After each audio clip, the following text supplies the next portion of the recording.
International current affairs में जो short news in short है उसको डिस्कस करें। पहला है, यूके साइन किया है एक ग्रुप को। ठीक है, ग्रुप का क्या नाम है? Comprehensive and progressive agreement from trans Pacific partnership. इसमें सिंपल आपसे ये पूछ सकता है कि क्या इसमें ये कंट्री है, ये कंट्री है, क्या भारत इसका पार्ट है? नहीं, भारत इसका पार्ट नहीं। इवन यूएसए भी विड्रॉ हो गया था प्रेसिडेंट डोनाल्ड ट्रंप के जब वो उनके टेन्योर में। कौन कौन है इसमें? Australia, Brunei, Canada, Chile, Japan, Malaysia, Mexico, New Zealand, Peru, Singapore और वियतनाम। 11 देशों का ग्रुप है। ठीक है, एक ट्रेड एग्रीमेंट है, समझ लीजिए। क्या ये मिलिट्री एग्रीमेंट है? नहीं। तो दो तीन चीज़ आपको याद रखना, मिलिट्री एग्रीमेंट भी नहीं है, ट्रेड एग्रीमेंट है। इंडिया और मंगोलिया का ज्वाइंट वर्किंग ग्रुप बना है। ठीक है ना, ज्वाइंट वर्किंग ग्रुप का मीटिंग हुआ, बस इतना ध्यान रखना है। हुआ कहाँ पे? न्यू दिल्ली में हुआ। मंगोलिया के मैप की बात करें तो मंगोलिया की कैपिटल है उलन बटोर, और एक तरफ इसके चाइना है और एक तरफ है रसिया। दो ही देश के साथ जुड़ा हुआ है, ये देख लीजिए। ये जो कजाकिस्तान के बॉर्डर को टच नहीं करता, यहाँ पे लग रहा है ना, लेकिन टच नहीं करता। ये हो गया। अगला है स्वीडन इंटरनेशनल इंफॉर्मेशन कैंपेन। क्या सिंपल पूछेगा कि इंटरनेशनल इंफॉर्मेशन कैंपेन किसने अनाउंस किया? स्वीडन के गवर्नमेंट ने किया। क्यों? ताकि माइग्रेंट, जो नंबर ऑफ माइग्रेंट उनके कंट्री में आता है ना, उसको रिड्यूस कर सके। Sweden international information campaign. इनकी बात चली तो स्वीडन का थोड़ा मैप देख लेते हैं। यहाँ पे आपको पड़ेगा स्वीडन। ठीक है ना, ये है स्वीडन और इधर है रसिया। स्वीडन क्या रसिया से बॉर्डर बनाता है? नहीं, लेकिन ये नॉर्वे रसिया से बॉर्डर बनाता है। नॉर्वे ही बॉर्डर बनाता है, फिनलैंड भी बॉर्डर बनाता है, डेनमार्क नहीं बनाता है। यहाँ पे बाल्टिक सी है, आपको पता है। सो स्वीडन के एक तरफ क्या है? बाल्टिक सी। और स्वीडन यहाँ पे अब एक मेन शहर है स्टॉकहोम, ये कैपिटल है। ठीक है ना, नॉर्वे की कैपिटल है ओस्लो। ठीक है, और उसके अलावा हेलेंसकी कैपिटल है फिनलैंड की। यहाँ पे आपको दिखेगा ये किसका पार्ट है? एक्चुअली डेनमार्क का पार्ट है, ग्रीनलैंड। ठीक है, एक ऑटोनमस रीजन समझ सकते हो, लेकिन वो है ग्रीनलैंड, डेनमार्क का ही। ये ग्रीनलैंड सी है एक तरफ, स्वीडन नॉर्वेजियन सी है, नॉर्थ सी है यहाँ पे। ठीक है, बैरेंट सी है यहाँ पे। तो सिंपल ये पूछ सकता है क्या ये बैरेंट सी का बॉर्डर बनाता है? ये नहीं। अभी आपको पता हो कि एक नाटो मेंबर बना है इन स्कैंडिनेविया जो कंट्री है ना, उसमें से एक नाटो कंट्री बना है, नाटो का मेंबर बना है, वो है फिनलैंड। याद रखना, स्वीडन नहीं है, फिनलैंड बना है 31st मेंबर। ठीक है, चलिए अगला क्वेश्चन है नेक्स्ट। 17वां एशिया पैसिफिक का रीजनल मीटिंग, एशिया पैसिफिक का रीजनल मीटिंग। ठीक है ना, और ये किसका हुआ है? ILO का है।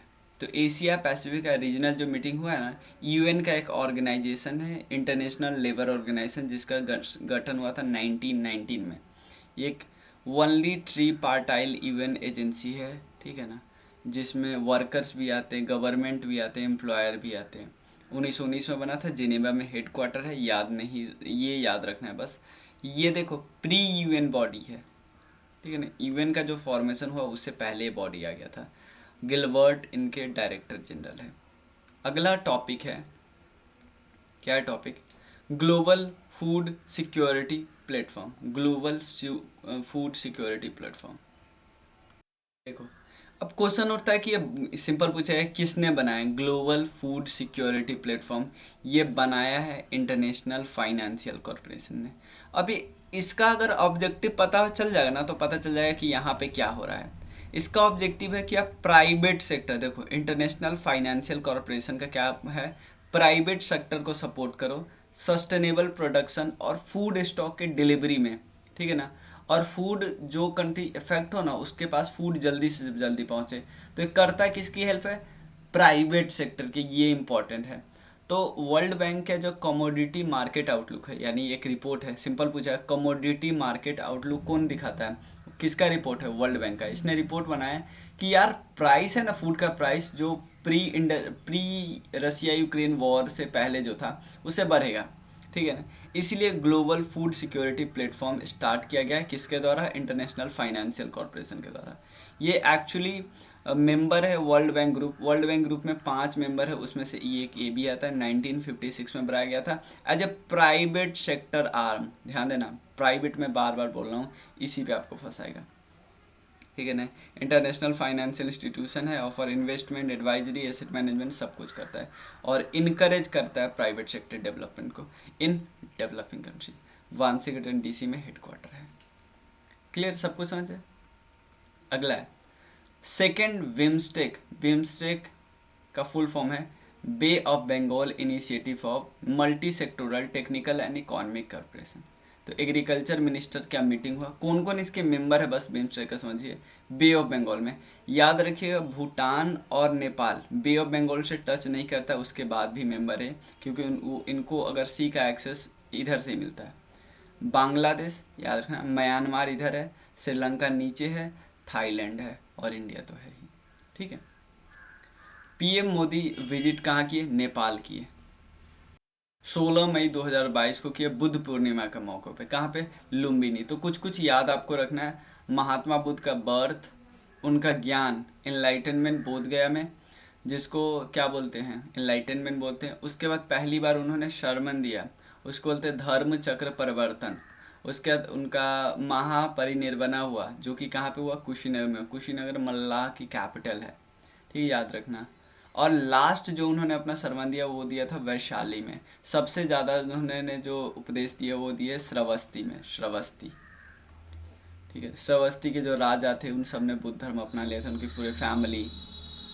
अगला, prime minister of two countries celebrated, ये बुद्ध जयंती सेलिब्रेट किए दोनों कंट्री, भारत के और नेपाल के। एक फाउंडेशन यानी शिलान्यास सेरेमनी डाला, किसका, India international centre for Buddhist culture and heritage in the Lumbini monastic zone. ये इंपॉर्टेंट है कि सिंपल पूछा है, इंडिया ने ये जो सेंटर है किस देश में डाला है, वो इंडिया। और सेटअप किया एक सैटेलाइट कैंपस आईआईटी का, कहाँ पे, रूपानदेही में। क्लियर। अगला, United nation energy plan for action towards 2025, even energy plan of action towards 2025, ये यूनाइटेड नेशन में लॉन्च हुआ। ये फ्रेमवर्क किसका है, collective action by nearly 30 UN and international organisation, ठीक है। और एनर्जी के फील्ड में ये लोग डायलॉग करते, बस इतना याद रखिए। मतलब यूएन का ही जो ऑर्गेनाइजेशन है, चाहे स्पेशलाइज ऑर्गेनाइजेशन है, सब आके मिलते हैं। अगला है seventh, India Canada joint science and technology cooperation. तो ये ओटावा में हुआ, ठीक है ना। इसके अलावा कोई भी फैक्ट इंपॉर्टेंट नहीं है। अगर आपको थोड़ा ध्यान रखना है तो मैं मैप दिखा देता हूँ आपको कनाडा का, उसमें से थोड़ा ध्यान रख लेंगे। यहाँ पे देखिए, मैं थोड़ा सा इसको जूम करने का कोशिश करता हूँ।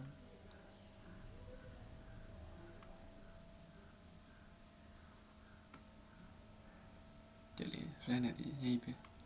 सबसे पहले ये है हडसन वे, ठीक है। ये है लैब्राडोर सी, ये है ब्यूफोर्ट सी, ठीक है, ब्यूफोर्ट सी है, ठीक है, इतना ध्यान रख सकते हो। चलो अगला टॉपिक है gold refining and recycling report. ये निकालता कौन है, वर्ल्ड गोल्ड काउंसिल निकालता है, world gold council. India actually चौथा लार्जेस्ट कंट्री है वर्ल्ड के ग्लोबल गोल्ड रिसाइकलिंग में 2021 में, ठीक है ना। मतलब 2021 में हुआ, उसी का रिपोर्ट ना दिखाएगा 2022 में, तो चाइना टॉप है। उसका अगला टॉपिक है Australia India centre for energy. अभी आपने देखा यूएन का जो है एक एनर्जी 2025 तक क्या अचीव करेंगे उसका रिपोर्ट, एक मीटिंग हुआ था। तो ये भी पूछ सकता है कि ये 2025 वाला किसने ले आया था, ये पूरा यूनाइटेड नेशन का ऑर्गेनाइजेशन ले रहा था। India Australia centre for energy, तो हमारे आईआईटी मद्रास ने ऑस्ट्रेलिया के एक यूनिवर्सिटी से पार्टनरशिप किया है। क्यों ये किया है, ताकि सस्टेनेबल डेवलपमेंट गोल को अचीव किया जा सके, ठीक है ना। और आईआईटी मद्रास एनर्जी समिट, ये जो एक्चुअली प्रोग्राम है आईआईटी मद्रास ने लॉन्च किया गया है जब आईआईटी मद्रास एनर्जी समिट हो रहा था 2022, जो कि चेन्नई में हो रहा था। स्पेन क्या किया है, यूरोप का पहला मेंस्ट्रुअल पेड लीव को कानून बना दिया है। याद रखना है, स्पेन यूरोप का पहला देश बना है ठीक है, याद रखना है। यूरोपियन यूनियन ने फॉर्मली बैन किया है गैस, डीजल। तो ईयू ने फॉर्मली बैन कर दिया गैस और डीजल कार्स को, जो कि 2035 से वो बेचना भी बंद कर देंगे। अगला टॉपिक है न्यूम। न्यूम एक सिंपल पूछा, ये वर्ड क्या है? ये एक्चुअली सऊदी अरेबिया के एक फ्यूचर मेगा सिटी, बस इतना ध्यान रखना। न्यूम सिटी। यूएई ने होस्ट किया है पहला I2U2 vice president ministerial meeting, ठीक है ना, वाइस मिनिस्ट्रियल मीटिंग जो हुआ I2U2 का, ठीक है ना। तो इंडिया की तरफ से कौन पहुंचे थे? दम्मू रवि। साइक्लोन गैब्रियल की बात करते हैं। साइक्लोन गैब्रियल ये सेवियर, ये सबसे पहले से ये ट्रॉपिकल साइक्लोन है, ठीक है ना। ये कहाँ पे है? न्यूजीलैंड में है, याद रखिए। न्यूजीलैंड, ऑस्ट्रेलिया, इन सबको इम्पैक्ट किया। इंडिया ने ज्वाइन किया है agriculture innovation mission for climate, और इसको एक्चुअली लॉन्च किसने किया था? यूएसए और यूएई ने किया था, बस इतना ध्यान रखें। कनाडा का एक इंडो पैसिफिक स्ट्रेटजी है, ठीक है ना, ये डायलॉग के थ्रू आया। कहाँ पे डायलॉग हुआ था? न्यू दिल्ली में हुआ। वर्ल्ड गवर्नमेंट समिट, ध्यान देना, वर्ल्ड गवर्नमेंट समिट 2023, इसका थीम क्या था? Shaping future government. पहली बार समिट 2013 में हुआ था, ठीक है ना। ये क्या करता है? बहुत सारे लीडर को एक साथ लाता है ताकि फ्यूचर गवर्नमेंट कैसा होगा उसको शेप करने के लिए। रिएम, इसका फुल फॉर्म क्या है? Responsible artificial intelligence. Responsible artificial intelligence का पहला ग्लोबल समिट हुआ। किसने होस्ट किया? नीदरलैंड ने होस्ट किया। सिंपल पूछा, रिएम 2023 जो कि पहला ग्लोबल समिट था फॉर रिस्पॉन्सिबल आर्टिफिशियल इंटेलिजेंस, किसने लॉन्च किया? नीदरलैंड। आपसे सिंपल ये भी पूछ सकता है, रिएम जो वर्ड है वो किसके लिए है? तो आर्टिफिशियल इंटेलिजेंस के लिए है।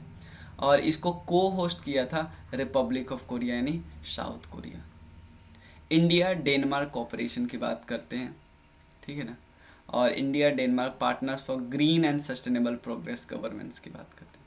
अगला है India UK young professional scheme. India UK young professional scheme launch किया। सिंपल याद रखना, इंडिया ने किस देश के साथ ऐसा किया है? स्टे सेफ एंड ऑनलाइन एक कैंपेन है, and G20 digital innovation alliance, इनको लॉन्च किन्होंने किया? श्री अश्वनी वैष्णव जी ने दोनों चीज़ को लॉन्च किया। एक है Australia India centre for energy, ये दोबारा आ गया था, ठीक है ना, ये ऑलरेडी हमने डिस्कस कर लिया। 7th ASEAN. आसियान का मैप हमने पिछले वीडियो में देख लिया था। आसियान इंडिया मिनिस्ट्रियल मीटिंग की बात करते हैं, क्या है? 7वां। जस्ट ट्रांजिशन इनिशिएटिव, ये किसका? बहुत इंपॉर्टेंट है। जस्ट ट्रांजिशन इनिशिएटिव केनिया और साउथ अफ्रीका ने अनाउंस किया है ताकि प्लास्टिक पॉल्यूशन को कम किया जा सके, खत्म किया जा सके। बेगूटे, बेगूटे एक है, ये एक्चुअली फ्रेंच लोगों का स्टैपल ब्रेड है, उसको यूनेस्को के इंटेंजिबल कल्चरल हेरिटेज लिस्ट में डाला गया है। बेगूटे क्या है? एक सिंपल आटे का बनाया जाता है, कुछ रोटी वोटी। 77th सेशन है यूनाइटेड नेशन जनरल असेंबली का, ये सितंबर में हुआ। तो अब इसमें क्या, कौन सा फैक्ट याद करने वाला है? थीम याद रखिए, ये watershed moment transforming solution to interlocking challenges. अगला टॉपिक है innovation road map for mission integrated biorefineries, इसके बारे में हमने डिटेल में किया है, ठीक है ना। और ये पेरिस एग्रीमेंट के साइड लाइन में लॉन्च किया गया था। ये किसके द्वारा डेवलप किया गया? ये एक रोड मैप है, ठीक है ना। और ये लॉन्च कहाँ पे किया गया? Global clean energy action forum पे, जो कि पिट्सबर्ग यूएसए में हो रहा था। समझ लो, एक एक एक हम बोल सकते हैं एक मिशन है, उस मिशन को एक फोरम में ही तो लॉन्च किया जाएगा। और उसको बनाया कौन कौन था? ब्राज़ील, कनाडा, मतलब यूरोपियन कमीशन और यूके ने मिलकर। यूएस ने रेटिफाई कर दिया है किगाली एग्रीमेंट को। किगाली एग्रीमेंट किसका अमेंडमेंट है? मॉन्ट्रियल प्रोटोकॉल अमेंडमेंट है, ठीक है ना। Actually Montreal protocol ozone layer के ऐसे केमिकल को बैन करने की बात करता है जो ओजोन लेयर को डिप्लेक्ट करते हैं। तो बट उसमें क्या किया गया था, इन्होंने जब मॉन्ट्रियल प्रोटोकॉल आया था तो हाइड्रोफ्लोरोकार्बन को इन्होंने बोला कि हाँ आप यूज कर सकते हो। बट बाद में पता चला कि ये तो बहुत हाईली ग्रीन हाउस गैस है, तो उसके बाद इसमें एक अमेंडमेंट किया गया किगाली में, अब इसको भी हटा दिया गया है, ठीक है। उसके बाद ग्लोबल फिनटेक फेस्ट की बात करते हैं। ग्लोबल फिनटेक फेस्ट, सबसे पहले इसका थीम याद रखिए, creating a sustainable financial world, global, inclusive and green. ये कहाँ पे हुआ? मुंबई में हुआ, याद रखिए। ऑर्गेनाइज किसने किया है? एक तो एनपीसीआई था, उसके बाद पेमेंट काउंसिल ऑफ इंडिया था, और उसके बाद फिनटेक गवर्नेंस काउंसिल। तो ग्लोबल फिनटेक फेस्ट कहाँ पे हुआ? मुंबई में हुआ। थीम याद रखिए, creating a sustainable financial world, global, inclusive और ग्रीन। और किसने ऑर्गेनाइज किया, ये बस ध्यान रखना है। World water Congress and exhibition 2022 की बात करते हैं, ये ऑर्गेनाइज किया गया डेनमार्क में, ठीक है ना, इन कोपनहेगन। थीम क्या है इस बार का? Water for smart liveable cities, water for smart liveable cities.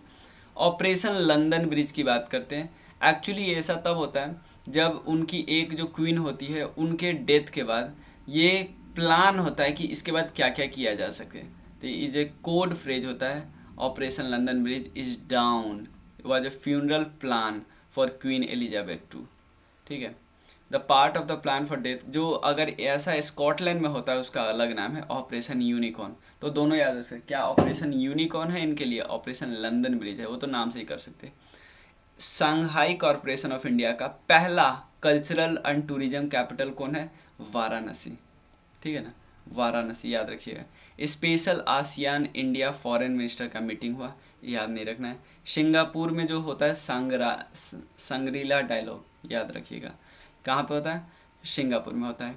और international institute of strategic studies इसको होस्ट करता है। इंडिया कतर स्टार्टअप ब्रिज की बात करते हैं, ठीक है ना।